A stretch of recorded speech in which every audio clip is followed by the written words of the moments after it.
Last video continuation. డబ్బులు కట్టాము పోయాయి, అదేదో అయిపోయింది. చాలా 4 ఇయర్స్ అవుతుంది. అది నేను మర్చిపోయి కూడా చాలా రోజులు అవుతుంది.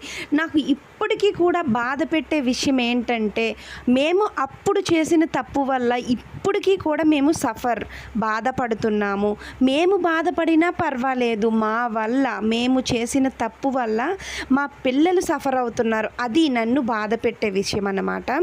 ఎందుకంటే మేమంటే అడ్జస్ట్ అవుతాం, పెద్దోళ్ళం కాబట్టి. చిన్నపిల్లలు ఈ చిన్న ఇంట్లో, ఈ చిన్న రూమ్లో అంతా ఓకే, తినడానికి ఉండడానికి పర్వాలేదు. కానీ ఏదో నాకు అది నాకెందుకో బాధ అనిపిస్తుంది. ఎందుకంట అంత పెద్ద ఇల్లు, అంత మంచి లైఫ్ వదులుకొని ఈ వైజాగ్లంట వచ్చి ఈ కష్టాలు అనుభవించడం, బాధలు పడడం మేము చేసిన తప్పు వల్లే కదా అని నాకు ఇప్పటికీ బాధ అనిపిస్తుంది అనమాట. మేమేదో కష్టాలు పడుతున్నామని నాకు బాధ అనిపించింది. నా పిల్లల కోసం నాకు బాధ అనిపిస్తుంది. వీళ్ళకెందుకు ఇలా. అందుకే అంటారు పెద్దలు చెప్పిన మాట వినాలి, ఏది పడితే అది చేసేయకూడదు అని. వినాలి అంటే అందులో ఆయన తప్పు కూడా లేదు. ఇలా జరుగుతుందని మనం ముందుగా అనుకోం కదా ఎవరమైనా సరే. ఇలా జరుగుతుందని తెలిస్తే మేము ఎందుకు కడతాం? అంత ఎక్కువైపోయి ఉన్నాయి ఆ డబ్బులు, చెప్పండి. ఏదో బాగుపడదామని కట్టాం, ఇలా చేస్తారనుకోలేదు మేమైతే అసలు. అందుకే అంటారు మనుషుల్ని నమ్మకూడదు, ఎప్పుడు కూడా దేవుడిని నమ్మితే ఎప్పటికైనా సరే మంచి జరుగుతుందని చెప్పి. నేను మాత్రం ఆ మాట గట్టిగా నమ్ముతాను. అంటే దేవుడు ఉంటే ఇలా ఎందుకు మీ పోతాయి అంటే, మీరు మంచిగా ఇది చేయలేదా, పూజ చేయలేదా అని కాదు.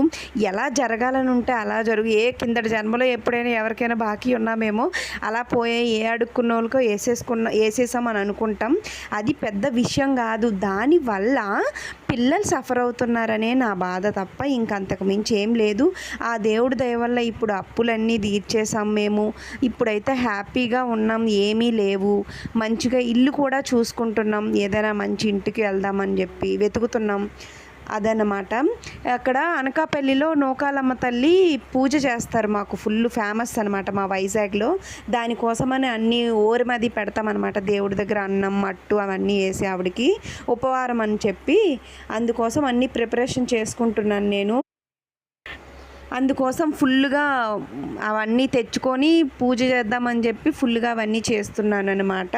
మీకు మన వీడియోస్ నచ్చుతున్నట్టయితే ప్లీజ్ మీరందరూ లాస్ట్ వరకు చూసి ఒక లైక్ అయితే చేయండి, ఇంకొంతమందికి షేర్ అవుతుంది. అలాగే నెక్స్ట్ మీకు ఏ టైప్ వీడియోస్ కావాలి, ఏమైనా నా పెళ్ళి స్టోరీస్, ఏమైనా మ్యారేజ్ ముందు స్టోరీస్ ఏమైనా కావాలంటే నాకు తప్పకుండా మీరు కామెంట్ చేయండి. నేనైతే అమ్మవారికి బాగా దండం పెట్టుకున్నాను. ఎప్పుడు పిల్లలు అందరం చల్లగా ఉండాలి. మాతో పాటు మీరు కూడా లైక్ చేయండి. Bye bye.